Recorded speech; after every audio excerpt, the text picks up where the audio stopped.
Today we react to the Xbox Developer Direct for 2024. Then Nintendo Switch 2 is apparently only a PS4. We'll get more into that after our reaction to the Developer Direct. The Wii Shop is apparently coming back. You'll own no games and be happy, you peasants. These are the stories tonight on the Console Wars podcast.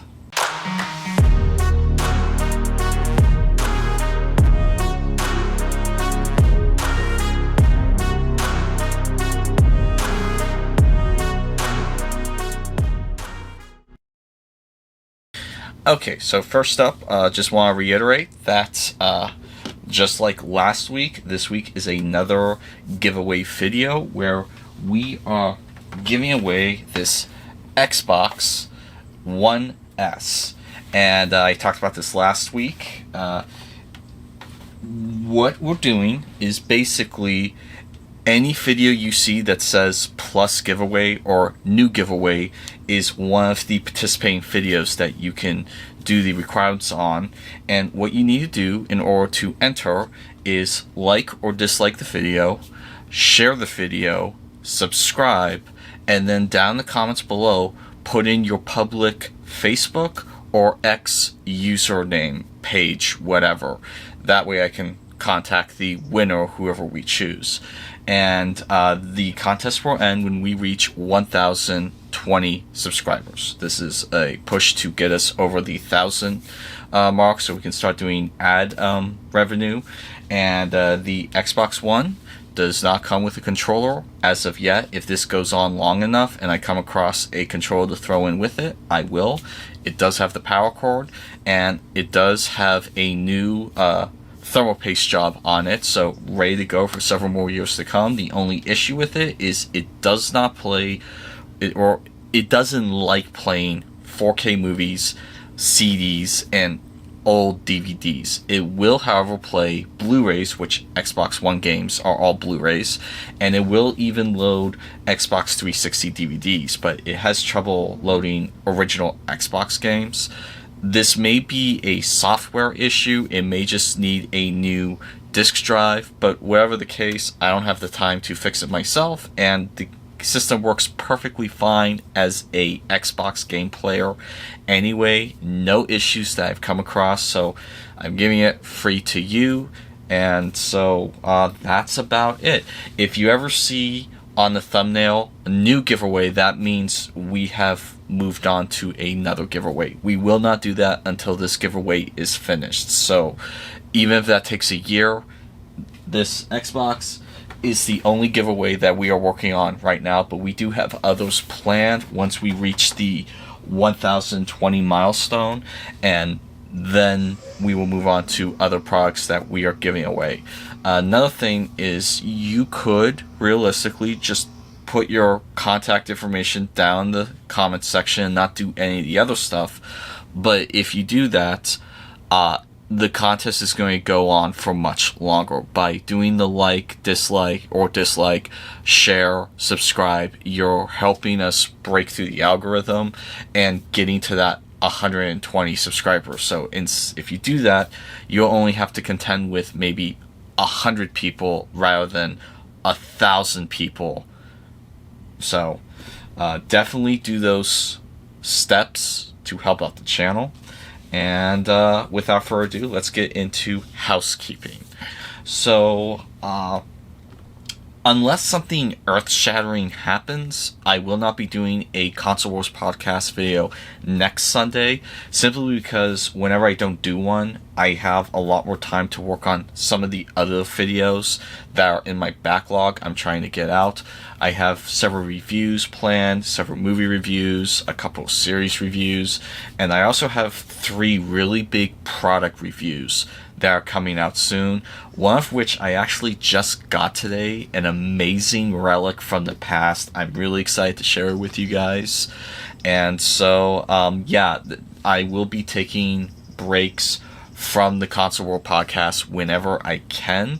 And now, if there's some huge earth-shattering news, like, you know, Nintendo goes third party and stops making consoles, I will do that. But unless something huge happens next week, I'm going to refrain from doing next week's episode so I can work on some of the other videos. Because when I just do it week by week, I only can get one video out if I'm lucky. Sometimes, if you look at the past videos, it's just Console Wars Podcast, then the next one. And I don't want to stop doing a Console Wars Podcast because it is a lot of fun to do these. And I do like throwing out my thoughts and opinions on certain news elements that happen during the week. And then, if you have just any basic questions about pop culture or video games that you'd like to know my thoughts on, throw them down in the comments below, and if it's interesting enough, I will answer them next week or the following episode of the Console Wars Podcast. But so, without further ado, let's get into this Xbox Developer Direct that released on Thursday. And straight off the bat, I had some pros, some cons with it, but this is what Sony needs to be doing. I really like Sony. One of my favorite consoles of all time is the PS4. One of my first consoles I ever owned was a PS2. I absolutely love my PS3, and I feel like in recent years Sony has been dropping the ball, especially with how they're announcing their games. And so with Xbox, yes, they have a lot more studios working on games, so they can do this. I really would like to see Sony doing things like this that are hyping up future games for like the next year. And we haven't really gotten anything like that in a while. And yeah, you do get the half-hour Sony showcases that they do every couple of months that show you a couple of trailers, and they have like one kind of developer talking about an upcoming product, and I don't feel like those are really cutting it. It works for Nintendo. I don't think they're really working for Sony anymore. And with Xbox dropping this was really solid. Even though I wasn't nuts about everything, awesome, like, hey, here's a look at what's going to potentially come in the next year. And it's like, honestly, Xbox fans right now are super stoked. And Sony fans, it's like, we have some third-party exclusives coming, which are probably just timed exclusives, and nothing really from the first party. And of course, live service is dying incredibly fast. And so the couple of live service games they've announced are getting no real fanfare. Like, Phone Wars apparently is coming out really soon, and I'm hearing no one talk about that in anticipation. So, but the first thing they showed off was Avowed, or what I like to call the Elder Scrolls V Oblivion New Vegas. You know, it does kind of feel like Elder Scrolls, and honestly, I'm not huge into the fantasy mythological type video games. I got plenty of them. I have all the Elder Scrolls, I think, and I've yet to play them, but at the same time, it's like, this looks like a pretty solid game. I'll give it that. Some of the things that I have criticisms about is the dialogue system seems really boring and kind of like a been there, done that feel. And so none of the things they were showing about dialogue was really exciting me. Of course, having just a linear scripted story, there were some people who like that. Other people, they prefer the multiple answer questions. And of course, Obsidian is one of those developers that do the multi-answer question RPGs. And so, another thing I didn't like was the lifeless eyes in a lot of the character models. Like a doll's eyes, black and hollow. But, you know, I mean, they decided to put their efforts into other things than trying to get the eyes exactly right. So I'm not going to say I'm not playing this because the eyes don't look good. I mean, if I got rid of every game I had where the eyes don't look good, I'd have like 5 games. So I'm trying to find any negative, any positive that I saw with it. I like some of the things you can do where you can quickly swap between weapon presets. So you have like 2 pistols, a sword and a shield, 2 wands, 1 wand and a shield, and you can really just play around with, you know, variety. And so I do like that. I'll be interested to see them show it off at the summer showcase, the big E3 type thing that Xbox does. I forget what they call those, but they've been doing it for a couple years now, and they're always a huge hit. They announced that it's going to have a fall 2024 release date, and probably during that huge summer showcase, they will announce the release date for that. But yeah, so that was like my initial thoughts on Avowed. And then they moved into Hellblade, which is one of those games that part of me really is looking forward to it, but I'm having some suspicious concerns about the game as well. And like, one of the things is, before I get into Hellblade 2, I forgot about this. Hellblade 1, at the time of them releasing this developer direct and of this video posting, the first Hellblade is ridiculously on sale right now. Like, I think it's like $2.99 for the first game. So if you don't have that game, go grab it now. It's at $3 and definitely worth the $3, especially if you have a Series X, because they updated that with improved graphics for the Series X. I don't know if it's technically a Series X game now, but they did give it like a next gen update, so I guess it would technically. If you have an Xbox One, definitely grab it. Or if you're somewhat planning on trying to win an Xbox One, I would say go grab it now. I mean, it's $3. I mean, hell of a deal. I've never seen it that cheap before. But going back to Hellblade 2, one of my biggest criticisms of this segment of the Developer Direct is there was way too much on the technical aspect and not enough on what you're going to experience in the game. Let me explain. So, yes, they do talk about improvements in sound and how they want to have more of a psychological impact in the game.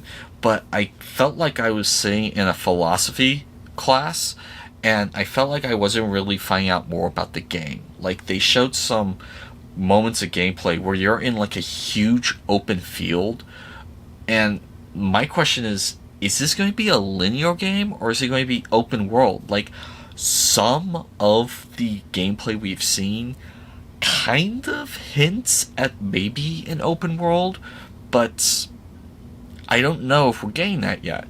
They did talk a little bit on the combat, how they really went out of the way to improve it from the first game.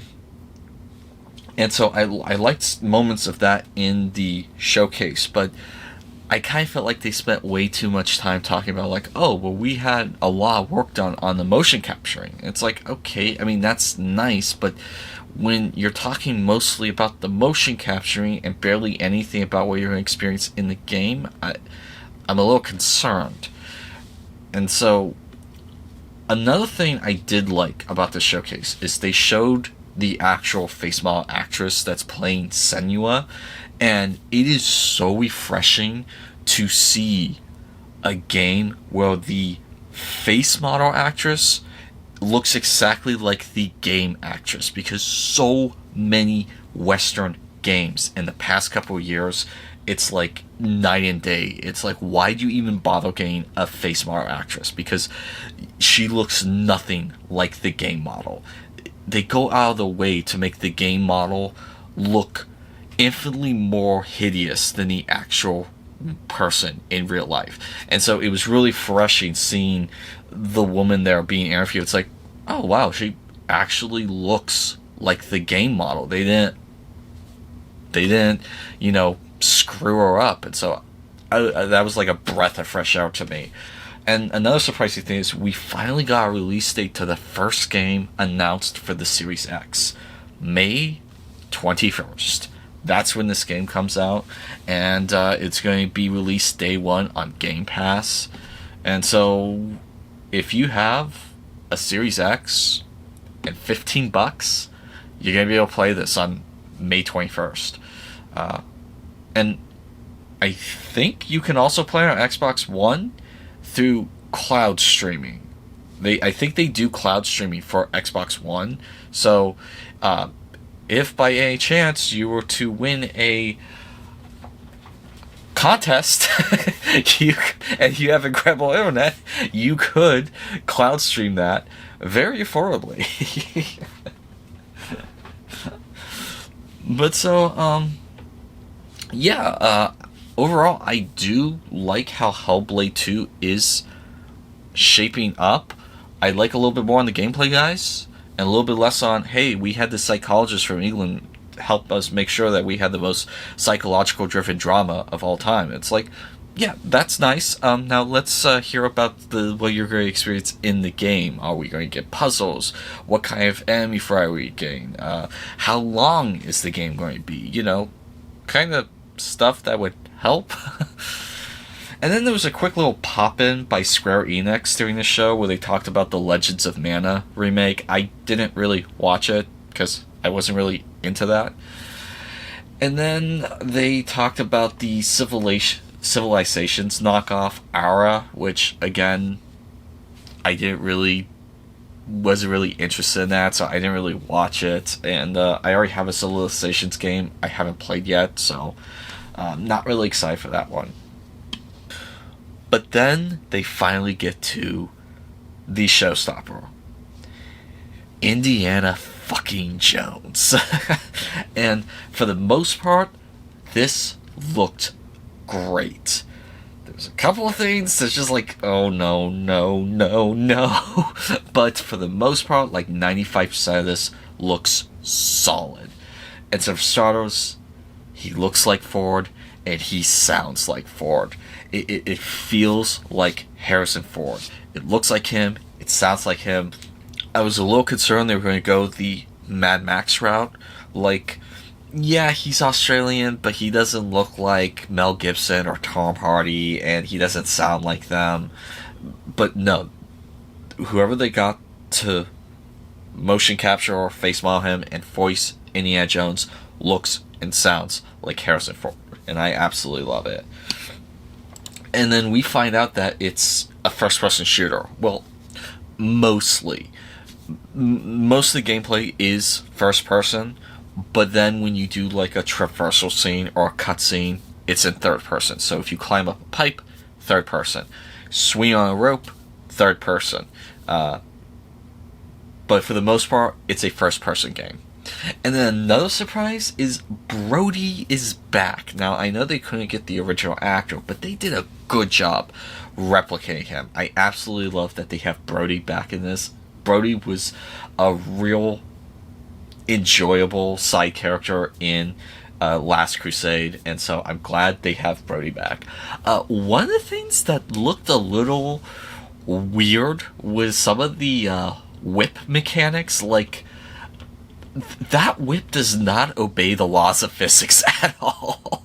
Like, it was doing some crazy ass shit. It's like, I don't know if you could get a whip to do that. And then another thing that kind of like surprised me was in the footage they were showing, there's a Jap Zero. So like this indie go to Japan, that'd be kind of interesting and something we haven't seen before. So that was like oh, really? Okay. And like they're showing this is going to take place all over the world. Fakan, Africa, I think the Amazon, the Himalayas, and of course Jap Zero tells me somewhere in the Pacific. So like this feels like it's going to be going all over the world. And they also showed that like you're going to have multiple paths in this game. So if you want to go stealth through a sequence, you can. If you want to go guns blazing, you can. You want bare knuckle your way through a sequence, you can. You want to distract guys, you can. That sounds really interesting to me, and I do like how that seems. Hopefully it's not just one or two sequences, but it's most of the sequences. And then of course they showed a huge focus on puzzles, which is kind of cool. Gained a lot of Uncharted vibes with this game, which I don't want to say that it's just an Uncharted knockoff, because Uncharted was inspired by Indiana Jones. So I'm kind of fine with it feeling like Uncharted, because we haven't really gotten an Uncharted type game in a while, and we haven't gotten a Tomb Raider game in a while. So it's really nice to see the grandfather of all these like adventure type stories finally coming back to video games and gain a huge AAA top end quality action adventure. And like this trailer, from what I saw, this feels like what the Dial of Destiny should have been. It has that like high adventure feel. It doesn't feel like he's begrudgingly going in this adventure, but it's like, hey, we gotta save the world, not, you know, clear my name for the authorities. You know, like, that was such a disappointing movie, but I mean, this feels like what fans have been waiting for, and I'm really looking forward to it, but I see a major fucking red flag with this game, and that's with the character that I believe is named Gina. When they said she's the other protagonist, I was getting like please don't have me play as her, please don't have me play as her. If they make me play as Gina, I am going to lose my fucking shit, okay? I am coming to an Indiana Jones game to play as fucking Dr. Jones, okay? I don't want to play through half the game as his plucky assistant, Gina. And before you go on, well, this guy's just a sexist, I have every Tomb Raider game. Okay? I have every single one. So, it's not a sexism issue, okay? If you tell me I'm getting a new Tomb Raider game, I want to play as Laura frickin' Croft. Okay? I don't want to play as her plucky sidekick, Alex. And so, if you're giving me a Indiana Jones game, I want to play as Indiana Jones. I don't want to play through half the game as his assistant who can just tear through enemies easier than he can. If you get the reference, you know what I'm talking about. And then at the end of the video, they announced that it's going to have a 2024 release. They didn't give you a season, so they didn't say summer or spring, fall. I'm thinking probably fall. Probably they'll have a fouled early fall, and then Indiana Jones probably will be the end of year seller. So I would think maybe they don't do a lot of summer releases, so I would think it'd be better to like do a fouled during the summer, Indiana Jones during the fall, but maybe they'll do Indiana Jones during the summer. I don't know. It's very possible that it gets pushed back to 2025. I would not put that past them. And if they do have to push it back, good. I'm no longer the type of person that hates delays. I actually welcome them, because if you find a bug and you delay it, fine, good. Better that a game be long awaited and work than released soon and sucks. Now, for the rest of the news that I saw during the week that kind of warranted being on the episode tonight, there was this report that came out about how the next Nintendo Switch, tentatively named Switch 2, was only going to be as graphically as powerful as like a PlayStation 4 or an Xbox One. And people like started going, oh my gosh, this is going to destroy Nintendo. Like, how could they only push it that much forward? And like, honestly, I think this was to be expected. Can any of you tell me when the last time was that a Nintendo console was the graphically superior console? It wasn't Switch. It wasn't Wii U. It wasn't the Wii. It wasn't the GameCube. It wasn't Nintendo 64. Like, I think maybe the Nintendo Entertainment System released back in the 80s could claim that. But even with like Sega, with the Super Nintendo, like I think they have determined that the Sega Genesis was more powerful by a little bit. And then like with the Nintendo 64, it was as powerful as the PlayStation. The GameCube, while more powerful than the PlayStation 2, that generation, the Xbox surpassed it. And then with the Xbox 360, PlayStation 3 generation, the Wii was super underpowered and was still the highest selling console of that generation. So, what does that tell you? It tells you that graphics on everything. Now, yes, the Wii U was a disappointment, and the Nintendo Switch has been a huge, huge success for Nintendo, and that's only on par with a slightly beefed up 360 and PlayStation 3, and they're still getting stuff to work on that system.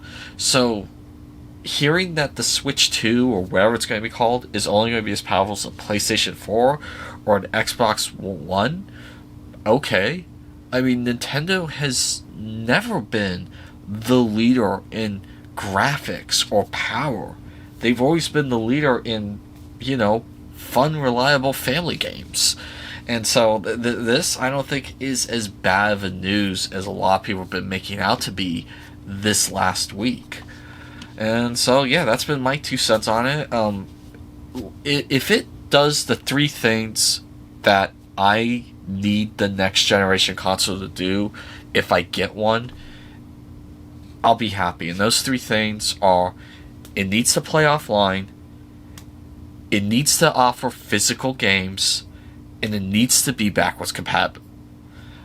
I can't tell you how many times I've been burned by a system that's not backwards compatible. And so I need the system to be backwards compatible, at least with the previous generation. I understand that with the Switch 2, it can't be backwards compatible with the Wii, GameCube, and Wii U, but I mean, holy hell, you can make it backwards compatible with the Switch 1. And a lot of people have been clamoring Nintendo, asking them to make it backwards compatible with the Switch 1. They would be idiots not to, because the Switch 1 was such a success. And so, if it does those 3, and PlayStation and Xbox don't, well then guess what? I don't need the most graphically impressive games. I just need those 3 things to be checked off. Now, this was kind of a fun little story I found. This was over at, this article comes from TimeExtension.com. It's a satellite company from the people that do Push Square, Pure Xbox, and Nintendo Live. Time Extension is kind of like a retro channel that talks about all things old, whether it's the Super Nintendo, the Genesis, Nintendo 64. Like, they talk about older systems.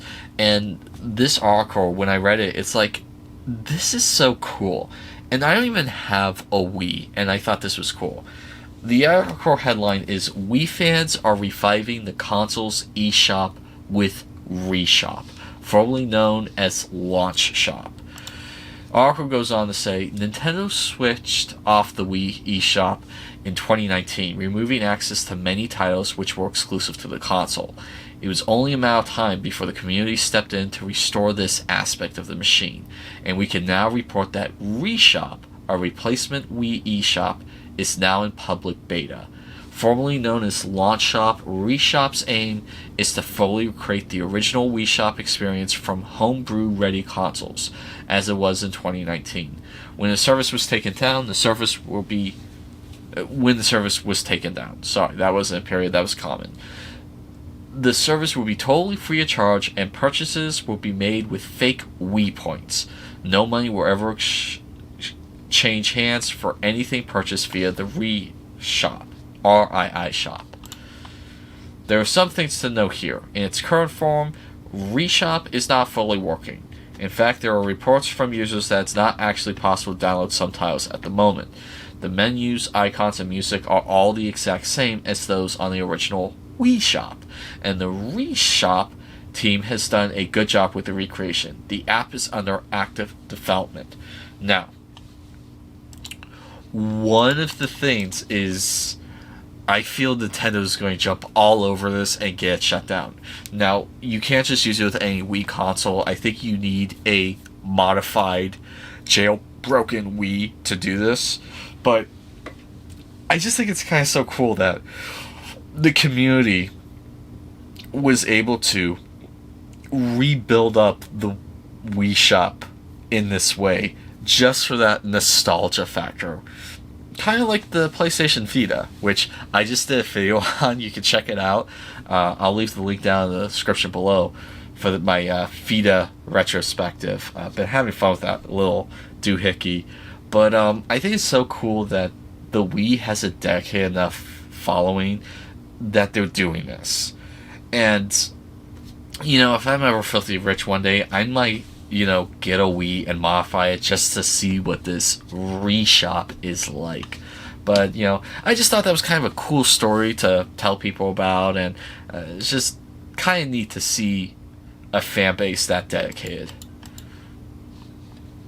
Now, in more unfortunate news, a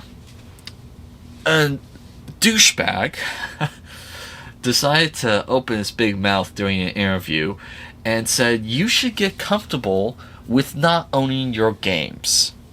This article over at Push Square titled "You Should Get Comfortable with Not Owning Your Games" suggests Ubisoft exec, just like CDs and DVD collections. The article goes on to read, Ubisoft's director of subscriptions, Philip Tremblay, douchebag, has suggested gamers will soon need to feel comfortable about not owning the games that they play as more come bundled within a subscription service. Speaking in a new interview with GamesIndustry.biz about a new tier for Ubisoft Plus, Tremblay likens the process to your old CDs and DVDs collection being replaced by streaming services just as Spotify and Netflix. One of the things we saw is that gamers are used to a little bit like DVD, having and owning their games, he explained. That's the consumer shift that needs to happen. Needs to happen. I like he put that in. They got comfortable not owning their CD collections or DVD collections. That's a transformation that's been a bit slower to happen in games. Trembling goes on to point out that you don't lose your progress or engagement with the game despite the lack of video game ownership. So it's about feeling comfortable with not owning your games. You'll own nothing and be happy. I still have 2 boxes of DVDs. I definitely understand the gamer's perspective with that, he adds. But as people embrace that model, they will see that these games will exist. The service will continue, and you'll be able to access them when you feel like it. That's reassuring. The amount of membership services on offer has indeed grown dramatically over the past 5 or so years, and many are being embraced. For example, Ubisoft Plus now has millions of users signed up, according to Tremblay. However, it's been noted how subscription fatigue is beginning to set in, as spending on the likes of PlayStation Plus, Xbox Game Pass plateaus. Sony has stopped reporting how many users are subscribed to PlayStation Plus, but when it was, the count seemed to cap out at around 50 million. Of course, games also leave subscription services, so you can lose access as a result of deal expiring or the company choosing to withdraw access. Perhaps there is a limit to how many people will accept Treblay's vision. What are your thoughts? Show them in the comments down below. That's what Push Square is saying. So, yeah, this is complete horseshit. So, yes, I have some digital games, but most of my collection, both games and movies, are physical. And yes, I understand that movies are dying out, but thankfully it's looking like 4K is going to become like Final Records, where they still make Final Records for special movies. So I can kind of rest assured that I can still rely on 4K to still be around, although it's going to be a lot more niche. Not everything's going to come out in 4K, and it's going to be like the more specialized movies, which is unfortunate.